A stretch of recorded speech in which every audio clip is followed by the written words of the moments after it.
I am in a position where I am waiting for a grocery store pickup, so it's going to be half an hour. So I figured I would do a little streaming here on YouTube. I never do these car streams on YouTube, so I figured why not? I'll do one of them. But I hope you all are having a fantastic day. I got to be honest, I did not sleep well. I had some work stuff come up that had me up through most of the night. Nothing serious or anything like that, but I'm the type of person that if something happens in the middle of the night that wakes me up, I have difficulty going back to sleep. So like if you get an odd phone call in your house phone or something in the middle of the night, or a smoke alarm or something like that goes off, if that happens at 2 a.m, then it takes me until like 3 to get to sleep.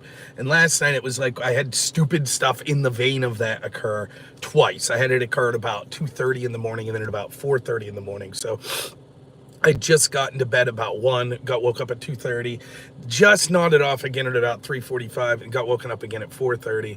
So unfortunately, I didn't get much sleep, but it's all right. I get to go home today. I won't be at work, so maybe I get to take a little nap with my son, and it will be worthwhile. But yeah, I didn't follow much of the news yesterday. Unfortunately, I missed that. I had 2 debates here. What's up, Sweet Dad? I had 2 debates here in the past previous nights, so I wasn't following much of the current news. I did see the Mitch McConnell stuff. It's terrible. I talked about it a little on stream yesterday before the debate, but it's ridiculous that we have a system like that where those people, I don't care if it's a Republican or Democrat, that these, elderly people that are suffering significant mental issues or cognitive issues, are in this position where they're of leadership in all of these country or in our country. It's unbelievable. But yeah, if you missed the last 2 nights' debates, I thought Monday's debate went very well. I'm sorry, Tuesday's debate went very well.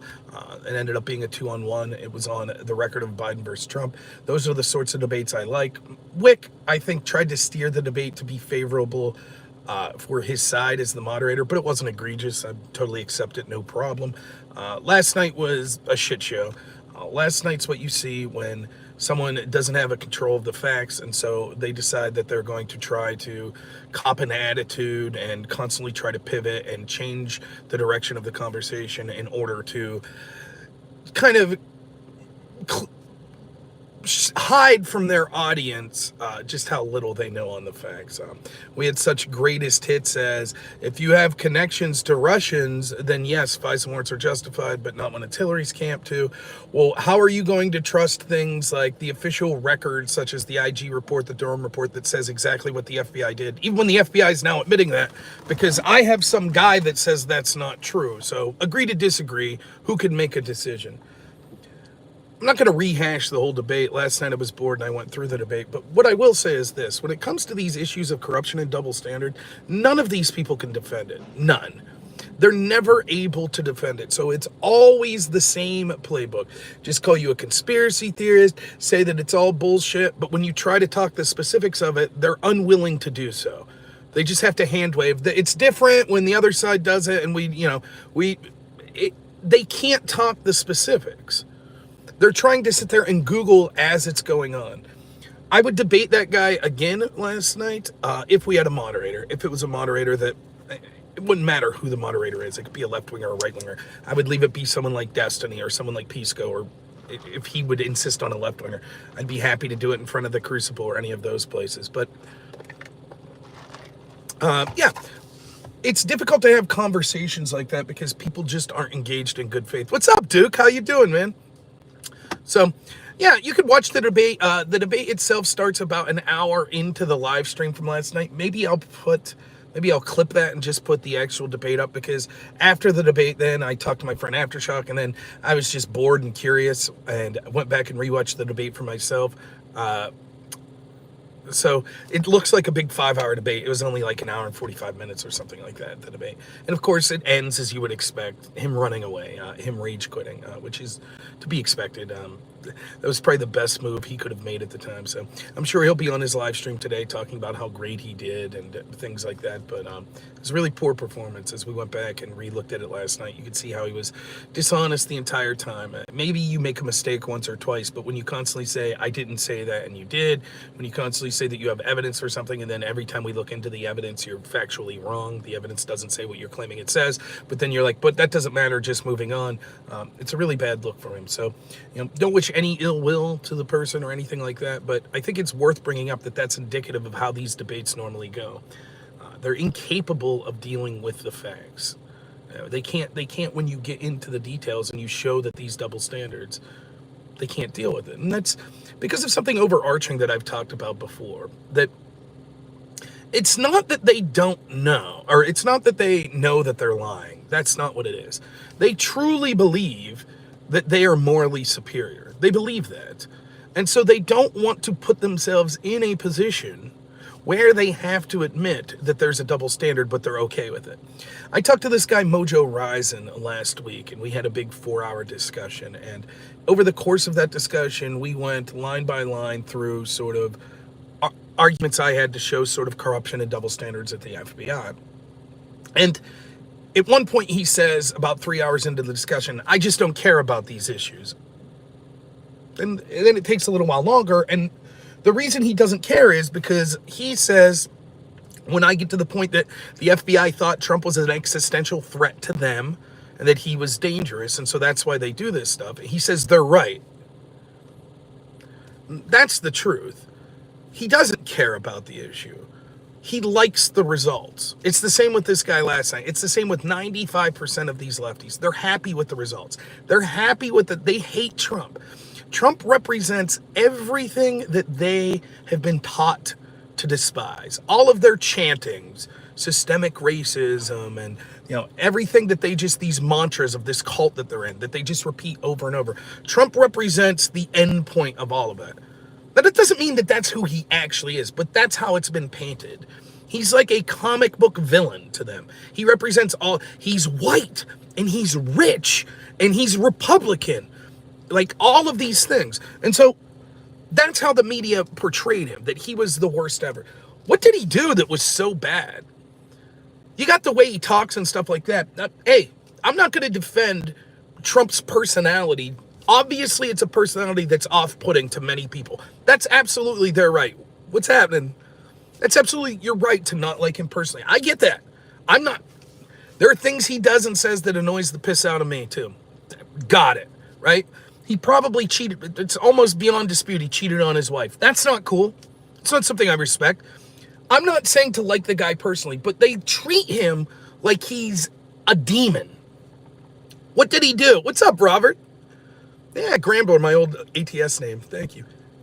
What did he do? Well, he's going to lock up gay people. He's going to kick black people out of the country. And it's first person running for office that at his convention flew the pride flag for a Republican.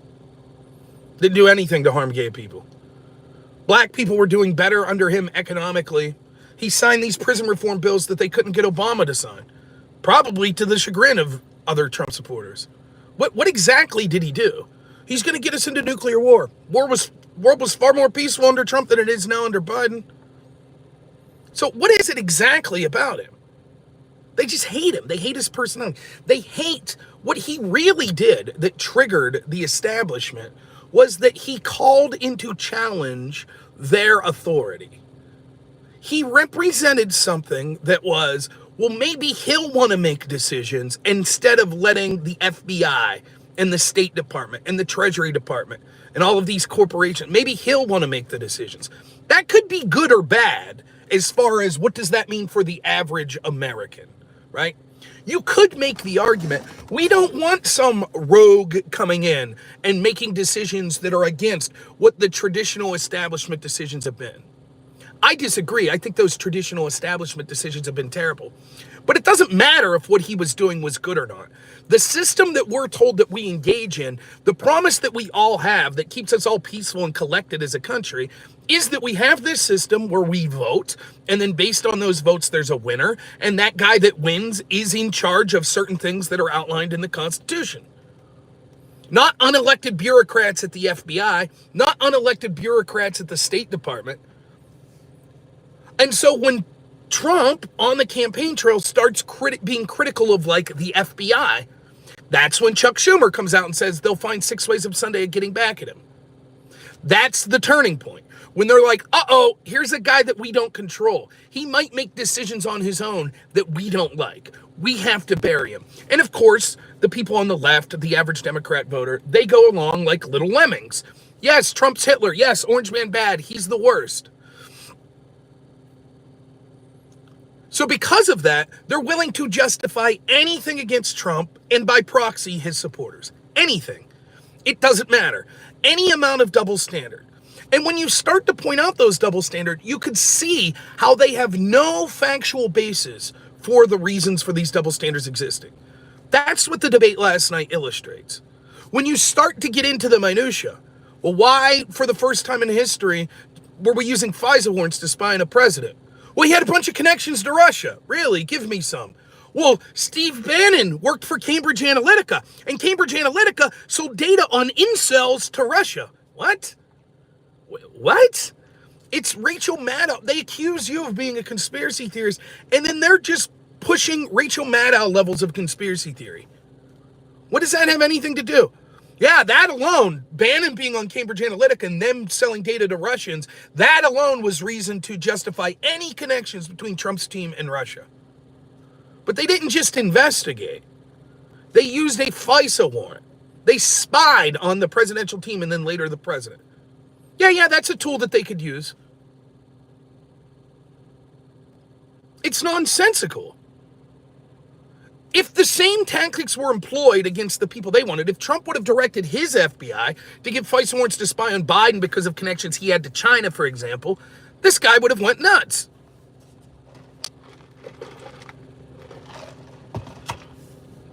Now, Mr. Banana Slice, I couldn't disagree more with you. I could not.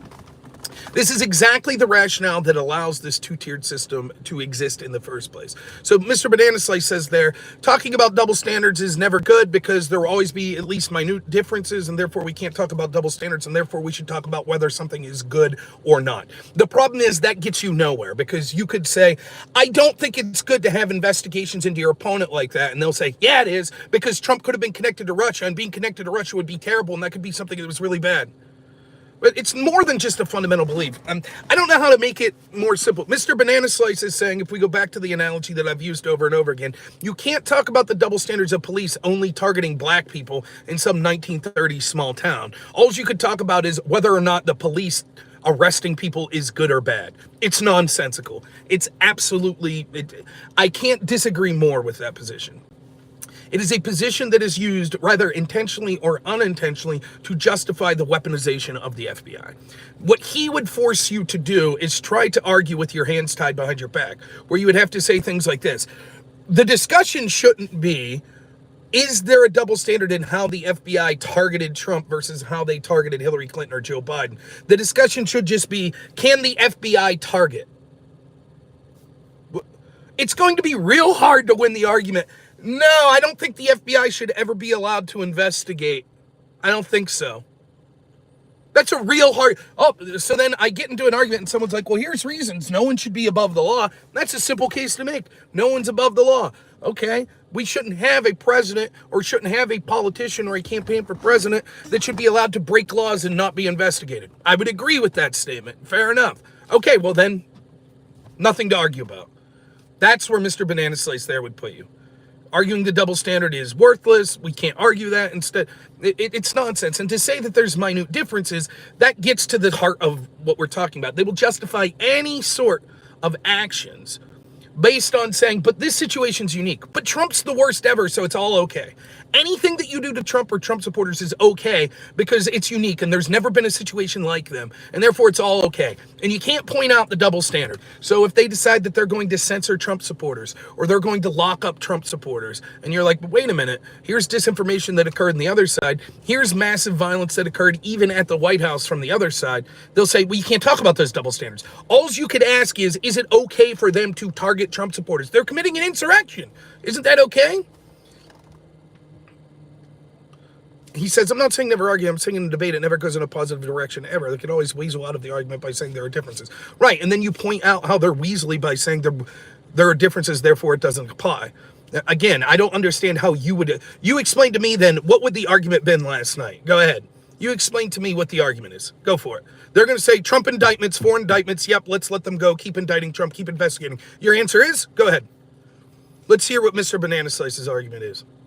It doesn't matter if you're watching last night. Hypothetically, the debate is one side says, yep, all the indictments of Trump are good. It's all good. Yep, the censorship of conservatives is all good. Your response is what?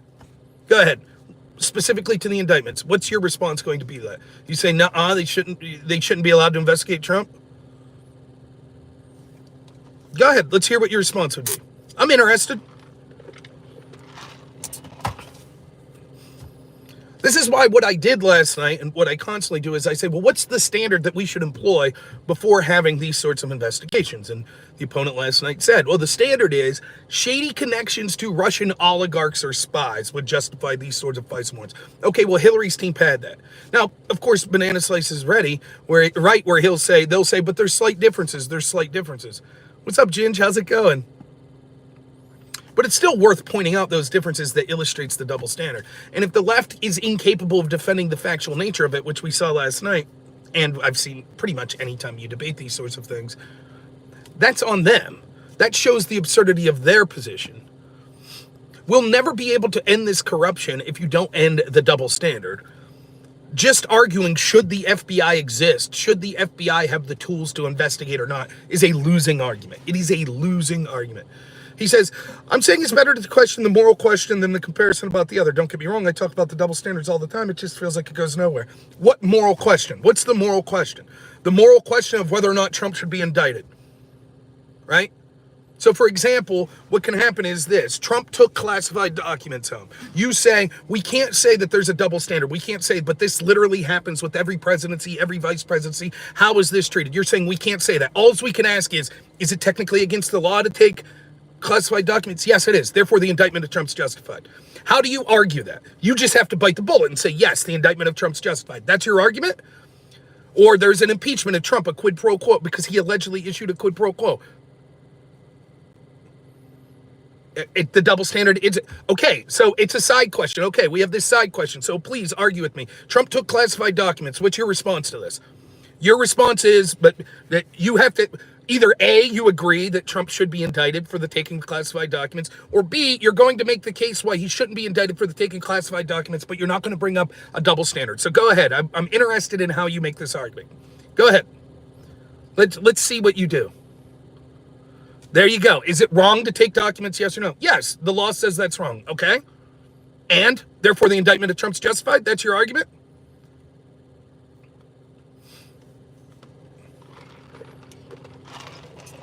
Let's see what he says here. By the way, it's nice to be able to read comments for once because I'm not driving or anything like that. Yes or no? That's what he says, how he would argue the Trump indictment. Is it wrong to take classified documents or not? There you go. Now, but it's not wrong because he has the power to declassify. They'll say, no, he didn't meet that. So now that's the debate, right? So now it's, no, he did have the power to declassify, but he didn't do it in the manner he should. So we're going to have this indictment and we'll settle in court whether or not he did that. It's nonsensical. Do you see the position that you're put in, arguing in the way that Mr. Banana Slice argued? So we're going to leave Mr. Banana Slice to the side. Appreciate your watching me and appreciate your comments, but I'm sorry, you're advocating things. That's not the interesting part. It's not at all. It's absolutely nonsensical. There's probably a good case to be made legally that he didn't have the ability to declassify it post hoc. If he declassified it while he was there, it was fine, but he didn't have the ability post hoc. So now he goes to jail and he's off the ballot, and we can't even argue, but this is a blatant double standard because you fail. And it's just an argument I'm not interested in. It is a nonsensical position to take, and it justifies corruption. And that's okay because, one, either you're not very intelligent on this thing, you're not a smart person, which is why you would deploy a strategy such as you're suggesting, or B, you're someone who's pretending that you don't want Trump indicted for this, but really you have no problem with it, and you're trying to intentionally sabotage people that are pointing out this double standard. But that's okay. You have every right to do that, whatever your motivations are, whether you just be a complete idiot or you're someone who's engaged in this double standard and likes this double standard. It's irrelevant to me, but I wish you well. So I'm going to be heading out here soon. I think my order pickup's almost ready, so I'll be heading out here soon. I should be streaming Monday. I think that's the next time I'll be streaming. I have a good weekend planned. I think I'm going to a concert with my wife and her friends Friday. I think we're going to see The Offspring in Pittsburgh. And then family reunion business Sunday. So hopefully Monday night I'll be streaming. Trying to line up some more debates and things like that in the future. So we'll see how that goes. But I do appreciate all of you. I know this is a weird, different type of stream. Go back and watch the last two debates I had from the following 2 nights. They're both up on YouTube, so you can check those out. I thought the one Tuesday was very well. And I don't just mean very well because I think I won. I think that I did good in both of those debates, both Tuesday and Wednesday. But the Tuesday debate's the type of debate I like to have. That's a debate where it was civil. We were having a discussion. We were letting each other talk. I had opponents that were making competent arguments, that were saying things that were true when you look into it, that weren't denying the things they said as soon as you pointed out that those things were erroneous or factually incorrect. Last night's what you get when you don't have a moderator and you have a blowhard that has to try to dominate perceptually the conversation because they can't keep up on the facts of it. So 2 different styles of debate, but you should check them both out. I think there's fun in watching both of them, and hopefully information that came about that you will like. Be willing to debate people on these issues of corruption and stuff like that anytime, though I give everyone a chance once. I would not debate the guy last night again without a moderator. It's clear that that's what I need. And I just want to make it clear, I offered several times at the end of that debate that the way we could do it was to put a timer up and leave the, a minute at a time. I speak for a minute uninterrupted. He speaks for a minute uninterrupted. I offered to do that. I offered at the beginning of the debate to do that. I offered at the end of the debate to do that. So, he ran because he couldn't stop talking over me, so I decided I would mute him when I was speaking and then unmute him to leave him speak, and he ran because he was unable to debate the issues that were in front of us. He continually ran and pivoted and things like that, so it was fun nonetheless. So, all right, we'll see you all Monday. I hope you all have a great week, rest of your week here. What is it, Thursday? So I hope you all have a great rest of your week. Maybe you'll see me put up some TikToks or some YouTube shorts, or hell, who even knows, maybe I'll live stream from my phone. Quick question, before I go, I want to ask you, anyone out there, do I sound very lispy in this video? Because when I try to use my phone to go through Discord or Twitter Spaces, I sound like I have a brutal lisp. And I don't know if the problem is the applications of Discord and Twitter on my phone, or if it's my speakerphone microphone. Yeah, I don't sound lispy now. I don't get it. I don't get why that would be. If it was my microphone, you would think that it would be on anything that I'm using, right? It would be now, or it would be if I'm making a call. But it's only on Discord. Go back and you can find my Twitter Spaces that I did a couple days ago. It was like an hour.